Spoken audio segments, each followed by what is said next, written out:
Hi everyone, welcome back to Banu Sami kitchen. நாம இன்னைக்கு என்ன ரெசிபி பார்க்க போறோம்னா, ரொம்ப சிம்பிளான சிக்கன் குழம்பு எப்படி செய்யலான்றதை பார்க்கலாங்க. இது தேங்காய்லாம் அரைச்சு செய்ய வேண்டாம், ரொம்ப நேரம் வதக்கவும் வேண்டாம். ஒரு பேச்சுலர்ஸ் ரெசிபின்னே சொல்லலாம். வாங்க இதை எப்படி செய்யலான்றதை பார்க்கலாம். வீடியோக்குள்ள போறதுக்கு முன்னாடி மறக்காம சப்ஸ்கிரைப் பண்ணுங்க அண்ட் பெல் ஐக்கானை கிளிக் பண்ணுங்க. நம்ம குக்கர்ல தாங்க செய்ய போறோம். ஒரு குக்கர் எடுத்துக்கோங்க. இதுல 2 குழி கரண்டி அளவுக்கு எண்ணெய் சேர்த்துக்கோங்க. நல்லெண்ணெய் இல்லைன்னா ரீஃபைண்ட் ஆயில் எது வேணாலும் சேர்த்துக்கலாங்க. இந்த குழம்பு செய்யறதுக்கு நமக்கு எண்ணெய் கொஞ்சம் ஜாஸ்தியா தான் தேவைப்படும். எண்ணெய் வந்து தாராளமாகவே சேர்த்துக்கோங்க. இப்போ பார்த்தீங்கன்னா எண்ணெய் நல்லா சூடாயிடுச்சு. இதுல நாம ஒரு 10ல இருந்து 15 பல்லளவுக்கு பூண்டு சேர்த்துக்கோங்க. பூண்டை தோலை உரிச்சிட்டு சேர்த்துக்கோங்க. தோலோட சேர்க்காதீங்க.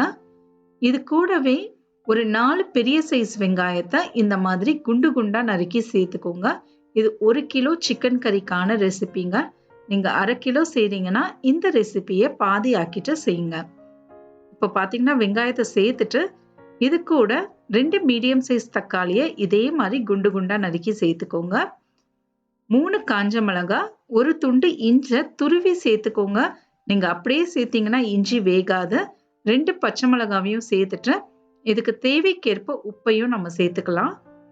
இது கூடவே ஒரு 1/4 டீஸ்பூன் மஞ்சள் பொடி, 1 டீஸ்பூன் அளவுக்கு மிளகாய் தூள், 1 டீஸ்பூன் தனியாத்தூள் இதெல்லாமே சேர்த்துட்டு குக்கர் மூடியை போட்டு 2 விசில் வச்சிருங்க.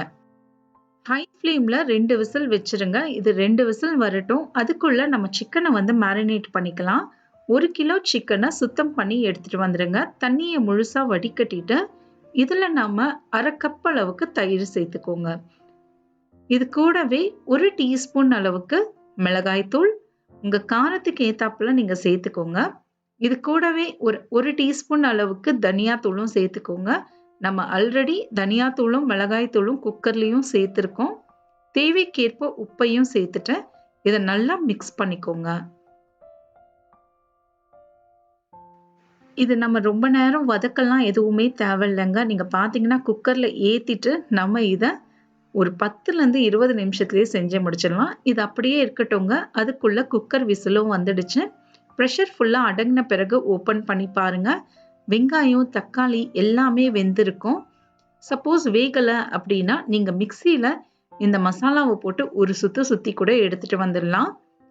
நான் வந்து இங்க மேஷரை வச்சு இந்த மாதிரி மசிச்சு விட்டுருக்கேன். அடுப்பு தீயை ஹை ஃப்ளேம்ல வச்சுட்டு இதை நல்லா மேஷ் பண்ணிக்கோங்க. சப்போஸ் மேஷர் இல்லைன்னா நீங்க மிக்சியில ஒரு சுத்தி கூட இதை எடுத்துட்டு வந்துடுங்க. நீங்க ஹை ஃப்ளேம்லயே வச்சு இதை மேஷ் பண்ணீங்கன்னா 2 நிமிஷத்துலயே இது நல்லா மேஷ் ஆயிடுங்க. இப்போ காட்டுறேன் பாருங்க. இந்த அளவுக்கு கிரேவி ஆயிடுச்சு பாருங்க. கொஞ்சம் கூட நமக்கு வெங்காயம் தக்காளி தெரியாம நல்லா கிரேவி ஆயிடுச்சு. இந்த சமயத்துல நம்ம ஊற வச்சிருந்த சிக்கனை இதுல சேர்த்துட்டு 1 நிமிஷம் அந்த மசாலாலேயே நல்லா இதை பிரட்டிக்கோங்க. இந்த சமயத்துல உப்பு காரம் எல்லாம் கரெக்டா இருக்கான்னு செக் பண்ணிக்கோங்க. இப்ப பாத்தீங்கன்னா சிக்கன் நல்லா அந்த மசாலால கோட் ஆயிடுச்சுங்க. 1ல இருந்து 2 நிமிஷம் இதை நல்லா இந்த மாதிரி வதக்கிக்கோங்க. நல்லா வதக்கிட்டதுக்கு அப்புறம் இதுல நம்ம தேவையான அளவுக்கு தண்ணியை சேர்த்துட்டு குக்கர் மூடியை போட்டு இதை நம்ம விசில் கொடுக்க போறோம். உங்களுக்கு எந்த அளவுக்கு கிரேவியா வேணுமோ அந்த அளவுக்கு தண்ணியை சேர்த்துக்கோங்க. கடைசியா இதுல நம்ம கரம் மசாலா பொடி, நறுக்கின கொத்தமல்லி தலைகளை சேர்த்துட்டு குக்கர் மூடியை போட்டு ஒரு 1ல இருந்து 2 விசில் வச்சிருங்க. சிக்கன் வந்து ரஃப்பா இருந்தது அப்படின்னா 2 விசில் கொடுங்க. சாஃப்டா இருந்தது அப்படின்னா ஹை ஃப்ளேம்ல ஒரு விசில் கொடுங்க போதும். ஒரு விசிலுக்கு அப்புறம் பார்ப்போம். ஒரு விசிலுக்கு அப்புறம் ஓப்பன் பண்ணி பாருங்க.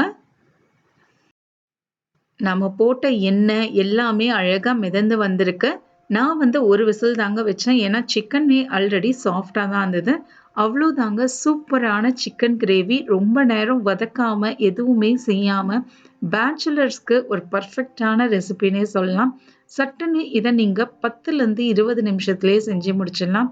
இட்லிக்கு, தோசைக்கு, சப்பாத்திக்கு, சாதத்துக்கெல்லாம் சூப்பரா இருக்குங்க. ஒரு வாட்டி ட்ரை பண்ணி பார்த்துட்டு எப்படி வந்ததுன்றதை எனக்கு கமெண்ட்ஸ்ல சொல்லுங்க. மறக்காம சப்ஸ்கிரைப் பண்ணுங்க அண்ட் பெல் ஐக்கானை கிளிக் பண்ணுங்க. இன்னொரு வீடியோல உங்க எல்லாரையும் நான் பார்க்குறேன். தேங்க்யூ ஃபார் வாட்சிங்.